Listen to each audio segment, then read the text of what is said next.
ವಿಚಾರವಾಗಿ ಮಾತನಾಡೋದಕ್ಕೆ ನಮ್ಮ ಜೊತೆಗೆ ಭರತ್ ಅವರ ಪತ್ನಿನೇ ನಮ್ಮ ಜೊತೆಗೆ ಸಂಪರ್ಕದಲ್ಲಿದ್ದಾರೆ. ಮೇಡಮ್ ನಮಸ್ಕಾರ. ನಿಮ್ಮ ದುಃಖದಲ್ಲಿ ನಾವು ಕೂಡ ಭಾಗಿಯಾಗ್ತಾ ಇದ್ದೀವಿ. ನಿಮ್ಮನ್ನು ಹೇಗೆ ಸಂತೈಸಬೇಕು ಅನ್ನೋದು ಒಂದು ವಿಚಾರನೂ ಗೊತ್ತಾಗ್ತಾ ಇಲ್ಲ. All I can say is ನೀವು ತುಂಬ ಸ್ಟ್ರಾಂಗ್ ಆಗಿದ್ದೀರಾ, ಸ್ಟ್ರಾಂಗ್ ಆಗಿರಿ. ಅವತ್ತಿನ ದಿನ ಏನೇನಾಯಿತು ಅಂತ ವಿವರಿಸ್ಬೋದಾ ನೀವು? ನಾವು ಕಾಶ್ಮೀರ್ಗೆ 18ನೇ ತಾರೀಕಿಗೆ ಹೋಗಿದ್ವಿ. ಬೇರೆ ಜಾಗದಲ್ಲೆಲ್ಲ ಸುತ್ತಬಿಟ್ಟು ಕೊನೆ ದಿನ ಪಹಲ್ಗಾಮ್ಗೆ ಹೋಗೋದಿತ್ತು. ಅದು 22ನೇ ತಾರೀಕು. ಸೊ ಶ್ರೀನಗರ್ಗೆ ಬಂದು ಪಹಲ್ಗಾಮ್ಗೆ ಬೆಳಗ್ಗೆ ಹೋದ್ವಿ. ಅಲ್ಲಿ ರೀಚ್ ಆಗಿದ್ದು ಒಂದು 11:30 ಆಗಿರ್ಬೋದು. ಮೇಲ್ಗಡೆ ಬೈಸರನ್ ಅಂತ ಒಂದು ದೊಡ್ಡ ಮೈದಾನ, ಸುತ್ತಲೂ ಪೈನ್ ಟ್ರೀಸ್ ಇರುತ್ತೆ. ಅದು ಚಿಕ್ಕ ಸ್ವಿಟ್ಜರ್ಲ್ಯಾಂಡ್ ಆಫ್ ಇಂಡಿಯಾ ಅಂತ. ಅದು ನೋಡೋಕ್ಕೆ ಹೋಗಬೇಕಂದ್ರೆ ಇದು ಕುದುರೆ ಸವಾರಿನಲ್ಲಿ ಹೋಗಬೇಕು. ಅದೇ ಒಂದು ಆಲ್ಮೋಸ್ಟ್ ಒಂದು 3-4 ಕಿಲೋಮೀಟರ್ ತುಂಬ ದೂರ ಆಯಿತು ಮೇಲ್ಗಡೆ ಹೋಗೋದಕ್ಕೆ. ಅಲ್ಲಿ ಮೇಲೆ ಹೋಗಿ ಮೈದಾನ ರೀಚ್ ಆಗಿದ ನಂತರ ಆಟಾಡ್ತಾ ಇದ್ವಿ. ಮಗುನೂ ಇದ್ದ ಅಲ್ಲ, ಸೊ ಫೋಟೋಸ್ ಎಲ್ಲ ತಕ್ಕೊಂಡು ಆಟಾಡ್ತಾ ಇದ್ವಿ. ಮೈದಾನ ಮಧ್ಯದಲ್ಲಿ ಕೆಲವು ಟೆಂಟ್ಸ್ ಇತ್ತು. ಅಲ್ಲಿ ಟೆಂಟ್ಸಲ್ಲಿ ಕಾಶ್ಮೀರಿ ಇದು ಕಾಸ್ಟ್ಯೂಮ್ಸ್ ಎಲ್ಲ ಹಾಕಿ ಫೋಟೋ ತೆಗಿಯೋ ಥರ ಟೆಂಟ್ಸ್ ಇತ್ತು. ನಾನು ಇನ್ನೊಂದು ಫ್ಯಾಮ್ಲಿ ಜೊತೆಗೆ ಓಡಾಡ್ತಾ ಇದ್ವಿ ಲಾಸ್ಟ್ 2 ದಿನದಿಂದ. ಸೊ ನಾವೆಲ್ಲರೂ ಸೇರಿಕೊಂಡು, ಲೇಡೀಸ್ ಎಲ್ಲರೂ ಸೇರಿಕೊಂಡು ಆ ಕಾಸ್ಟ್ಯೂಮ್ಸ್ ಹಾಕ್ಕೊಂಡು ಫೋಟೋ ತೆಗೆಸ್ಕೊತಾ ಇದ್ವಿ. ಎಲ್ಲ ಮುಗಿಯೋಷ್ಟರೊಳಗೆ ಆಲ್ಮೋಸ್ಟ್ 1:15 ಆಗ್ತಾಯಿತ್ತು. ಟೈಮ್ ಆಯ್ತಲ್ವಾ, ಊಟಕ್ಕೆ ಹೋಗಬೇಕು ಅಂತ, ಇನ್ನೂ ಕೆಳಗಡೆ ಹೋಗೋ ದಾರಿ ತುಂಬ ದೂರ ಇದೆ ಅಂತ ತಿರುಗ್ತಿರೋವಾಗ ಶಬ್ದಗಳು ಕೇಳಿಸ್ತು.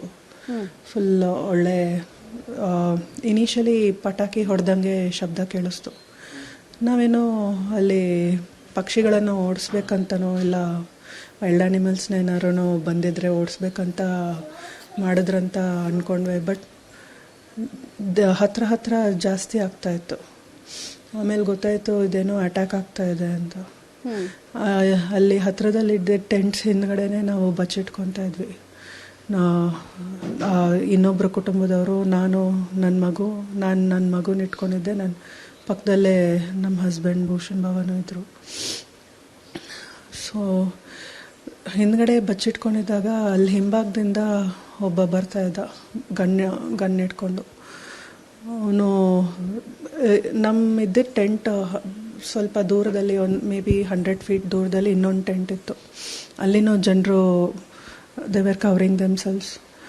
ಸೊ ಅಲ್ಲಿಗೆ ಬಂದು ಒಬ್ಬನ್ನ ಮಾತಾಡಿಸ್ತಾ ಇದ್ದ. ಏನಂತ ಕೇಳಿಸ್ಲಿಲ್ಲ ನನಗೆ. ಭಯದಲ್ಲಿ ನೋಡ್ತಾ ಇದ್ದೆ, ಏನಂತ ಕೇಳಿಸ್ತಾ ಇರಲಿಲ್ಲ. ಆ ಮನುಷ್ಯ ಏನು ಮಾತಾಡಿದ್ನೋ, ಇನ್ನೊಬ್ಬರನ್ನ ಒದ್ದಿ ಕೆಳಗಡೆ ನೂಕಿ ಶೂಟ್ ಮಾಡ್ದ. ತುಂಬ ಸಲ ಶೂಟ್ ಮಾಡ್ದ. ಅದೇ ಥರ ಇನ್ನಿಬ್ಬರನ್ನ ಮಾಡ್ತಾಯಿದ್ದ. ಆಮೇಲೆ ನಮ್ಮ ಟೆಂಟ್ ಹತ್ರ ಬಂದ. ಅವಾಗ ಕೇಳಿಸ್ತು. ಅವನು ಹೇಳ್ತಾ ಇದ್ದ ಹಿಂದಿನಲ್ಲೇ, ನೀವೆಲ್ಲ ಅದು ಹೇಗೆ ಇಷ್ಟು ಖುಷಿಯಾಗಿರ್ಬೋದು, ನಿಮ್ಮ ಮಕ್ಕಳನ್ನೆಲ್ಲ ಕರ್ಕೊಂಡು ಬಂದಿಲ್ಲಿ ಅದು ಹೆಂಗೆ ಖುಷಿಯಾಗಿರ್ಬೋದು, ನಾವೆಲ್ಲ ಅಲ್ಲಿ ತುಂಬ ಕಷ್ಟದಲ್ಲಿದ್ದೀವಿ, ನಮ್ಮ ಮಕ್ಕಳನ್ನೆಲ್ಲ ಸಾಯಿಸ್ತಾ ಇದ್ದಾರೆ, ನೀವೇನು ನ್ಯೂಸ್ ನೋಡಲಿಲ್ವಾ, ನಿಮಗೇನು ಸುದ್ದಿ ಗೊತ್ತಿಲ್ವಾ, ಅದೇನು ಗೊತ್ತಿಲ್ಲದೇ ನೀವು ಅದು ಹೇಗೆ ನೀವು ಇಷ್ಟು ಖುಷಿಯಾಗಿರ್ಬೋದು ಇಲ್ಲಿ ಅಂತ ಒಬ್ಬರು ದೊಡ್ಡವ್ರನ್ನ ಕೇಳ್ತಾ ಇದ್ದ ಈ ಥರ ಜೋರಾಗೆ. ಅವರು ನಾನೇನು ಮಾಡಲಿ, ನೀವೇನು ಹೇಳ್ತಿರೋ ನಾನು ಮಾಡ್ತೀನಿ, ಪ್ರಯತ್ನ ಮಾಡ್ತೀನಿ ಅಂತ ಬೇಡ್ಕೊತಾ ಇದ್ರು. ಅವ್ರನ್ನ ನೂಕಿ ತಲೆಗೆ ಶಾರ್ಟ್ಸ್ ಹೊಡೆದ. 2-3 ಸಲ ಅವ್ರು ಬಿದ್ದ ನಂತರನೂ ಶಾರ್ಟ್ಸ್ ಹೊಡೆದ. ಆಮೇಲೆ ನಾವು ಬಚ್ಚಿಟ್ಕೊಂಡಿದ್ದ ನಮ್ಮ ಪಕ್ಕದಲ್ಲಿ ನಮ್ಮ ಟೆಂಟ್ ಹತ್ರ ಬರ್ತಿದ್ದಾಗ ಅಲ್ಲಿ ಹಿಂದಿದವರು ಇನ್ನೊಬ್ಬರು ಕಪಲ್ಸ್ ಇದ್ದರು. ಅವ್ರಿಗೂ ಅದೇ ಥರ ಮಾತನಾಡಿಸಿ ತಲೆಗೆ ಹೊಡೆದ. ಆಮೇಲೆ ನಮ್ಮ ಹತ್ರ ಬಂದ. ನಾನು ನನ್ನ ಮಗುನ ಬಚ್ಚಿಟ್ಕೊಂಡೆ.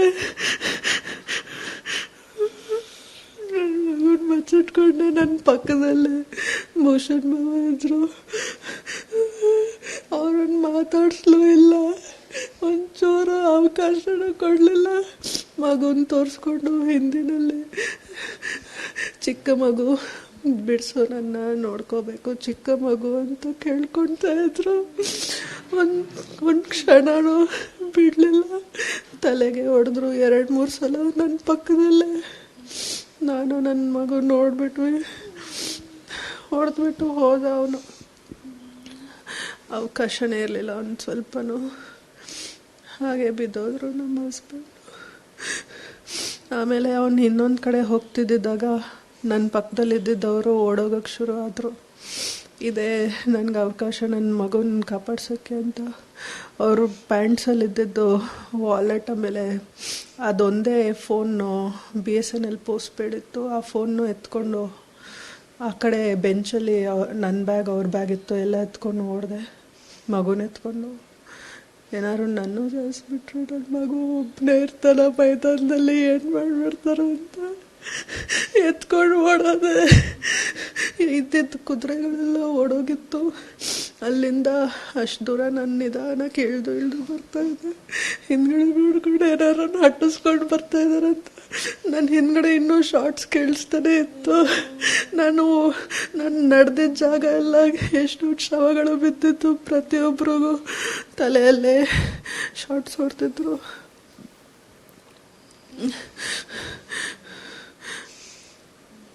ನಿಧಾನಾಗಿ ನನ್ನ ಮಗನ ಕರ್ಕೊಂಡು ಕೆಳಗಡೆ ಬರ್ತಿದ್ದಾಗ ಎಷ್ಟೊಂದು ಜನರು ಅವ್ರವ್ರ ಕುಟುಂಬದವರು ದೊಡ್ಡವ್ರನ್ನೆಲ್ಲ ಕರ್ಕೊಂಡು ನಿಧಾನಕ್ಕೆ ಬರ್ತಾಯಿದ್ರು.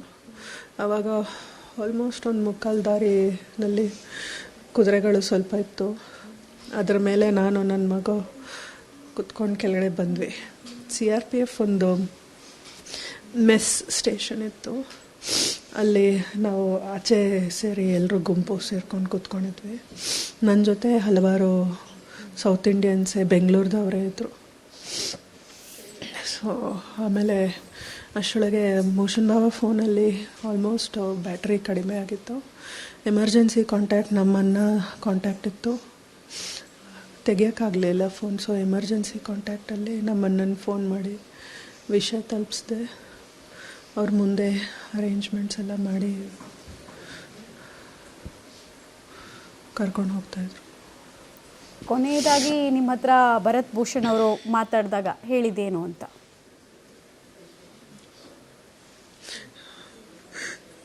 ನಾನು ನನ್ನ ಮಗ ಭಯ ಪಡ್ತಿದ್ದಾಗ ಸಮಾಧಾನವಾಗಿರೋ, ಡೋಂಟ್ ವರಿ ಅಂತ ಹೇಳ್ತಾನೆ ಇದ್ರು. ನನಗೆ ಕೊನೆಯಲ್ಲಿ ಅವ್ರನ್ನೇ ತೆಗ್ಸಿದ್ರು. ತಪ್ಪಿಸೋ ಪ್ರಯತ್ನ ಮಾಡಿದ್ರಾ ನೀವು? ಕೊನೆ ಮೂಮೆಂಟಲ್ಲಿ ನೀವೇನಾದರೂ ಅಟ್ಲೀಸ್ಟ್ ಅಂಗ್ಲಾಚ್ಕೊಳ್ಳೋ ಪ್ರಯತ್ನ ಮಾಡಿದ್ರಾ? ಏನು ಮೇಡಮ್? ಅಟ್ಲೀಸ್ಟ್ ಕೊನೆ ಕ್ಷಣದಲ್ಲಿ ಭರತ್ ಭೂಷಣ್ ಅವ್ರನ್ನ ಉಳಿಸ್ಕೊಳ್ಳೋ ಪ್ರಯತ್ನವನ್ನು ಮಾಡಿದ್ರಾ ನೀವು ಅಂತ ಕೇಳ್ತಾ ಇದ್ದೆ. ಅಟ್ಲೀಸ್ಟ್ ಅದಕ್ಕೆ ಅವಕಾಶ ಸಿಗ್ತಾ ನಿಮಗೆ? ನಾನೊಬ್ಬರು ಡಾಕ್ಟರ್, ಒಬ್ರನ್ನ ಶೂಟ್ ಮಾಡಿದ್ರೆ ಎಲ್ಲಿಗೆ ಶೂಟ್ ಮಾಡಿದ್ರೆ ಉಳಿತಾರ ಇಲ್ವಾ ಅಂತ ನಂಗೆ ಗೊತ್ತು. ನಾನು ಫುಲ್ ವಿಷಯ ಹೇಳ್ತಾ ಇಲ್ಲ. ಅವ್ರಿಗೆ ಹೇಗೆ ಗಾಯ ಆಯಿತು ಅಂತ ನಾನು ಹೇಳಲ್ಲ. ಬಟ್ ನಂಗೆ ಗೊತ್ತಾಯಿತು ಅವರು ಅಷ್ಟೇ ಅಂತ. ಅವ್ರನ್ನ ಉಳ್ಸೋಕ್ಕಾಗಲಿಲ್ಲ, ನಂಗೆ ಗೊತ್ತಾಯಿತು. ಒಬ್ರನ್ನ ತಲೆಗೆ ಶೂಟ್ ಮಾಡಿದ್ರೆ ಅವ್ರು ಉಳಿಯಲ್ಲ ಮೇಡಮ್, ಅವ್ರು ಉಳಿಯಲ್ಲ. ನಾನು ಕಣ್ಣಾದ್ರೆ ಶೂಟ್ ಮಾಡಿ ನನ್ನ ಮೇಲೆಲ್ಲ ಬಿತ್ತು, ಅವ್ರು ಉಳಿಯಲ್ಲ. ನಂಗೆ ಗೊತ್ತಿತ್ತು, ಅದಕ್ಕೆ ನನ್ನ ಮಗನ ಕರ್ಕೊಂಡು ಹೋಗೋದು. ನಿಮ್ಮ ಕಡೆಗೂ ಗುರಿ ಇಟ್ಟಿದ್ರಾ ಅವ್ರೇನಾದರೂ? ಆ ಉಗ್ರರೇನಾದರೂ ನಿಮ್ಮ ಕಡೆಗೂ ಗುರಿ ಇಟ್ಟಿದ್ರಾ ಸುಜಾತ ಅವರೇ? ಇಲ್ಲ, ನಾನು ನೋಡಿದಷ್ಟು ದೂರದಿಂದ ಎಲ್ಲ ಗಂಡಸರನ್ನೇ ಶೂಟ್ ಮಾಡ್ತಾಯಿದ್ರು. ನಮ್ಮ ಭಾವ ನೋಡ್ದಾದ್ಮೇಲೆ ನಾನು ಫುಲ್ ಬಚ್ಚಿಟ್ಕೊಂಡಿದ್ದೆ ನನ್ನ ಮಗುನ. ನನ್ನ ತಲೆ ಎತ್ತು ನೋಡಲೇ ಇಲ್ಲ. ಏನಾದ್ರು ನೋಡಿದ್ರೂ ನನ್ನ ಹೊಡಿಲಿ, ನನ್ನ ಮಗುನ ಹೆಂಗಾದ್ರೂ ಅವ್ನು ಹೊಡಿತಾನೆ, ಐ ಕುಡ್ ಶೀಲ್ಡ್ ಹಿಮ್ ಅಂತ ನನ್ನ ತಲೆ ಎತ್ತು ನೋಡಲೇ ಇಲ್ಲ. After they shot my husband, I was just covering my son. ಮಗು ತುಂಬ ಚಿಕ್ಕದು ಅಂತ ಕೇಳ್ಪಡ್ತಾ ಇದ್ದೀನಿ, 3 ವರ್ಷದ ಮಗು ಅಂತ. ಹೇಳಿ ಸುಜಾತ ಅವರೇ, ಹೇಳಿ. ಹೌದು, ಅವನು ಆ ಕಡೆ ಹೊಟ್ಟೋದು. I could hear his footsteps. The terrorist was walking away from us.